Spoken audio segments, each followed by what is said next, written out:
के लिए नहीं होती तो ये हमारे लिए बहुत ही दुख की बात है। अतिथि देवो भव। तो स्टैंडिंग कमेटी में मैं आपको याद दिला दूं भाई, लास्ट टाइम भी जब मेरा बजट भाषण हम पढ़ने आए थे तब भी कमिश्नर मैम नहीं थी और विपक्ष भी गायब रहता है। उसे सिर्फ बोलना होता है, शायद सुनने का मादा उनमें नहीं है। मैं अपना बजट भाषण प्रारंभ करूंगी। आदरणीय स्थायी समिति अध्यक्ष श्री सतपाल सिंह जी, स्थायी समिति के सम्मानित सदस्यगण, आयुक्त महोदय हैनी, निगम के सभी अधिकारीगण एवं मेरे पत्रकार बंधुओं, सभी को नववर्ष की बहुत बहुत शुभकामनाएं। नववर्ष आप सभी के लिए मंगलमय हो। मुझे विशेष समिति पूर्वी दिल्ली नगर निगम के वर्तमान वित्तीय वर्ष 2020-21 के संशोधित बजट अनुमान तथा आगामी वित्तीय वर्ष 2021-22 के बजट अनुमान सदन के समक्ष प्रस्तुत करने का सौभाग्य प्राप्त हुआ है। इसके लिए मैं आप सभी के आभार व्यक्त करती हूँ। अध्यक्ष महोदय, चिकित्सा सहायता एवं जन स्वास्थ्य समिति की बैठक में अपर आयुक्त द्वारा प्रस्तावित बजट पर सदस्यों द्वारा विचार विमर्श किया गया था तथा सभी पदों में प्रस्तावित बजट को उपयुक्त मानते हुए उनमें अपनी सहमति प्रदान की। विभाग द्वारा पिछले वर्ष की योजनाओं को पूरा करने की दिशा में किए गए प्रयासों, अर्जित उपलब्धियों, आगामी वित्तीय वर्ष के लिए किए जाने वाले ढांचागत सुधार हेतु प्रस्तावित कार्यों को संक्षिप्त विवरण मैं आपके समक्ष रख रही हूं, जो कि इस प्रकार से है। अस्पताल प्रशासन विभाग महोदय, गौर करने वाली बात यह है कि दिल्ली नगर निगम में तीनों निगमों के बंटने के बाद हमारे स्वास्थ्य विभाग ने करावल नगर में 50 बिस्तरों वाला एक अस्पताल, 3 मातृ एवं शिशु कल्याण केंद्र, 5 एलोपैथिक औषधालय और 5 मोबाइल औषधालय अपने नेटवर्क में अतिरिक्त शामिल किए हैं। उम्मीदों की कश्ती, धन्यवाद। उम्मीदों की कश्ती को डुबाया नहीं करते, उम्मीदों की कश्ती को डुबाया नहीं करते, मन से दूर हो तो थक कर रोया नहीं करते। रखते हैं जो दिल में उम्मीद कुछ पाने की, रखते हैं जो दिल में उम्मीद कुछ पाने की, वो लोग जिंदगी में कुछ खोया नहीं करते। कोविड-19 के खिलाफ लड़ाई में अध्यक्ष महोदय, मैं बेहद गर्व के साथ आपको बताना चाहती हूँ कि वैश्विक महामारी कोविड-19 के खिलाफ ये निर्णायक लड़ाई लड़ रहे हैं। महामारी के प्रसार को रोकने के लिए पूर्वी दिल्ली नगर निगम का स्वास्थ्य विभाग सक्रिय और उल्लेखनीय भूमिका निभा रहा है। सीमित संसाधन के बावजूद हमारी 5 टीमें प्रधानमंत्री वंदे भारत मिशन के तहत मई 2020 से इंदिरा गांधी एयरपोर्ट पर कोविड-19 में स्कैनिंग के लिए तैनात हैं। प्रत्येक टीम में डॉक्टर्स हैं, पैरामेडिकल स्टाफ है और मोबाइल वैन भी उसमें शामिल है। विभाग की ANM और लेडीज हेल्थ विजिटर्स कोविड-19 निगरानी टीम के तहत घर घर जाकर कोविड के मरीजों की मदद कर रही हैं, उन्हें जरूरी सलाह और आइसोलेशन मानकों से परिचित करा रही हैं। विभाग द्वारा कोविड मरीजों को जरूरी दवाइयां और ऑक्सीमीटर भी उपलब्ध कराए जा रहे हैं। साथ ही कोविड-19 से बचाव और निवारक उपायों के बारे में नागरिकों को जागरूक भी किया जा रहा है।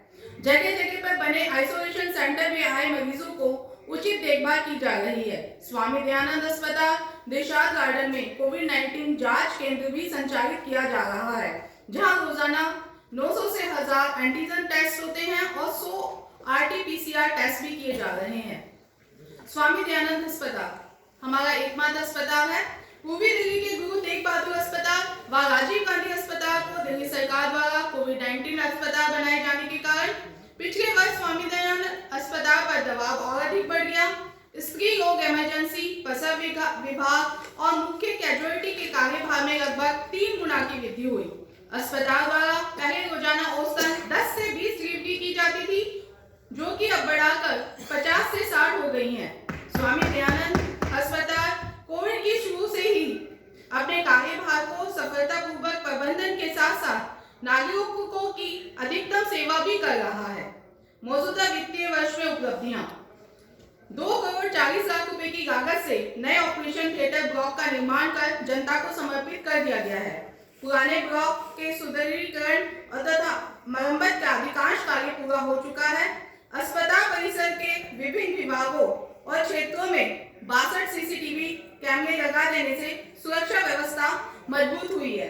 अस्पताल में 2 विशिष्टताओं में DNP पाठ्यक्रम प्रारंभ हो चुका है और परिणाम 80% से अधिक रहा है तथा GNM पाठ्यक्रम के लिए 2020-21 में प्रवेश प्रक्रिया पूरी कर ली गई है।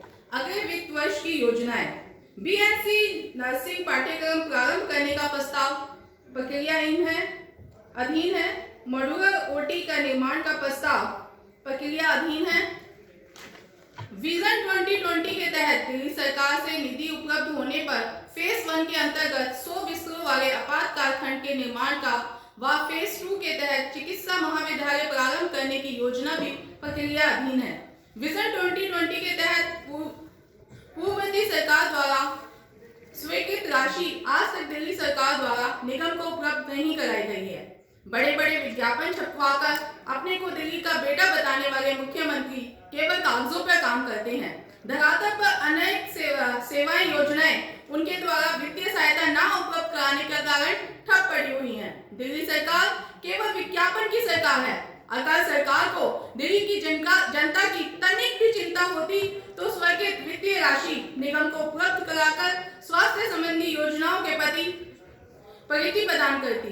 फोटो खिंचवाने में 1 सेकंड लगता है मुख्यमंत्री जी, लेकिन इमेज बनाने में जीवन बीत जाता है। इसलिए फोटो खिंचवाने पर कम ध्यान दीजिए और इमेज बनाने पर ज्यादा। चिकित्सा एवं क्षय रोग विभाग डॉक्टर श्यामा प्रसाद मुखर्जी चेस्ट अस्पताल में वर्षा जल संग्रहालय की व्यवस्था, ऑटोमेटिक बायोकेमिस्ट्री एनालाइजर लैब का उन्नयन एवं अस्पताल परिसर में CCTV कैमरे लगाने का कार्य सराहनीय है। मातृ एवं शिशु कल्याण मातृत्व एवं शिशु कल्याण केंद्रों द्वारा प्रसव पूर्व जांच, टीकाकरण, रक्त की कमी, शिशु क्लिनिक, यूनिवर्सल इम्यूनाइजेशन, मलेरिया पहचान, गर्भवती माताओं व 5 वर्ष तक के बच्चों को निःशुल्क दवाइयों की आपूर्ति तथा अन्य बुनियादी सेवाएं प्रदान की जा रहा है तथा साथ ही विभिन्न राष्ट्रीय स्वास्थ्य कार्यक्रम जैसे पल्स पोलियो कार्यक्रम, मिशन इंद्रधनुष, प्रधानमंत्री सुरक्षित मातृत्व अभियान कार्यक्रम इत्यादि का भी क्रियान्वयन किया जा रहा है। प्रसूति गृह चांदीवाला का निर्माण कार्य पूरा हो चुका है, जो अतिशीघ्र जनता को समर्पित किया जाएगा। जन स्वास्थ्य विभाग की सेवाएं।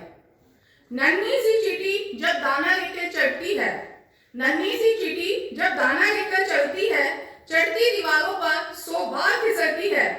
आखिर उसकी मेहनत बेकार नहीं होती, आखिर उसकी मेहनत बेकार नहीं होती, कोशिश करने वालों की कभी हार नहीं होती। उपयुक्त पंक्तियों को जन स्वास्थ्य विभाग के मलेरिया कर्मियों ने अपने कार्यशैली के द्वारा कोरोना काल में सिद्ध किया है। महोदय, कोविड-19 के प्रसार को रोकने के लिए मलेरिया कर्मचारियों द्वारा संक्रमित व क्वारंटाइन घरों में जाकर सैनिटाइजेशन तथा कूड़े उठाने का काम किया गया। संक्रमित होने के खतरे के बावजूद अपनी जिम्मेदारी का निर्वहन करते हुए हमारे कर्मचारियों ने बहुत ही साहसपूर्वक एवं प्रशंसनीय कार्य किया है। लॉकडाउन के दौरान कोरोना योद्धाओं को पीपी किट, ग्लव्स, सैनिटाइजर और मास्क आदि उपलब्ध कराने में हमें DRDO, रेड क्रॉस, कई NGO, फाउंडेशन और संस्थाओं ने भरपूर मदद दी। अभी तक कोरोना योद्धाओं को 43,075 दस्ताने, 1,27,000 मास्क, 1224 पीपी किट, 5,103 सैनिटाइजर की बोतल, 2,043 litre sanitiser, 11,270 kilogram bleaching powder तथा 1,990 लीटर सोडियम हाइपोक्लोराइड उपलब्ध कराए जा चुके हैं। करीब 5 लाख क्वारंटाइन घरों तथा 19 लाख शिकायतों के माध्यम से घरों के बाहर व उसके आसपास के क्षेत्रों में सोडियम हाइपोक्लोराइड का छिड़काव किया जा चुका है। विभिन्न माध्यमों से hoarding, metro, display board, handbill तथा फ्लैक्स बैनर द्वारा कोविड-19 के बारे में जन जागरूकता अभियान भी चलाए जा रहे हैं, जिसमें लोगों से सरकार द्वारा समय समय पर जारी दिशा निर्देश का पालन करने व कोविड महामारी से बचाव के उपायों के बारे में बताया जा रहा है। मच्छर जनित व जल जनित बीमारियों की रोकथाम। मलेरिया कर्मचारियों अधिकारियों के द्वारा उपरोक्त बीमारियों की रोकथाम के लिए किए गए निरंतर प्रयासों की वजह से इस वर्ष डेंगू, मलेरिया और चिकनगुनिया जैसी बीमारियों के मामले में अप्रत्याशित कमी आई है, जो कि प्रशंसनीय है। हेल्थ एवं ट्रेड लाइसेंस। महोदय, कोविड-19 महामारी के मद्देनजर स्वास्थ्य व्यापार लाइसेंस नवीनीकरण के लिए जुर्माना नहीं वसूला गया और बिना जुर्माने के लाइसेंस के नवीनीकरण की अवधि 31 मार्च 2021 तक बढ़ा दी गई है एवं स्वास्थ्य व्यापार के रेगुलेशन हेतु हमारी योजना ऑनलाइन लाइसेंस सिस्टम के माध्यम से लाइसेंस लेने में आने वाली समस्याओं का सकारात्मक रूप से समाधान करने की है। साथ ही FSSAI एवं दिल्ली सरकार की शर्तों तथा वेंडिंग समिति की पहल के अनुसार सड़क खाद्य विक्रेता के लिए लाइसेंस परिधि का विस्तार करने की योजना है। शमशान घाटों एवं कब्रिस्तानों का विकास एवं प्रबंधन। महोदय, कोरोना महामारी के मद्देनजर शमशान घाटों व कब्रिस्तानों में अंतिम संस्कार और दफनाने की क्षमता बढ़ाने के प्रयास किए जा रहे हैं। करकटुमा व गाजीपुर शमशान घाट में CNG आधारित परियोजना पर कार्य चल रहा है।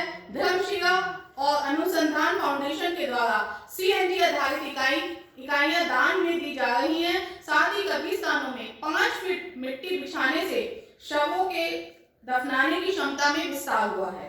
जन्म एवं मृत्यु का ऑनलाइन पंजीकरण।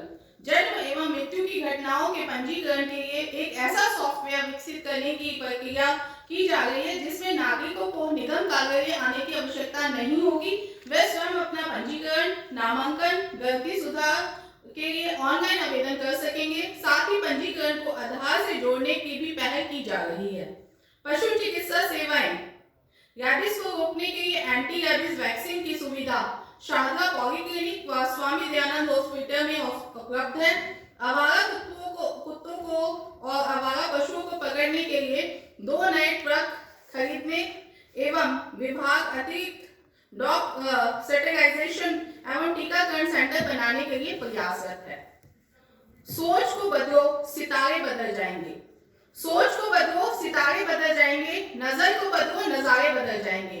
कश्तियां बदलने की जरूरत नहीं है। कश्तियां बदलने की जरूरत नहीं है। दिशाओं को बदलो, किनारे बदल जाएंगे। भाई पसंद आया तो पूरी ढंग से बजाओ, नहीं तो मत बजाओ। सुझाव। स्वास्थ्य की बजट को 8% से ज्यादा दिया जाना चाहिए। स्वामी दयानंद अस्पताल में एक नया ऑपरेशन थिएटर जनता की सेवा में समर्पित कर दिया गया है, परंतु डॉक्टर्स, नर्स और तकनीकी स्टाफ की कमी से कार्य में बाधा आ रही है।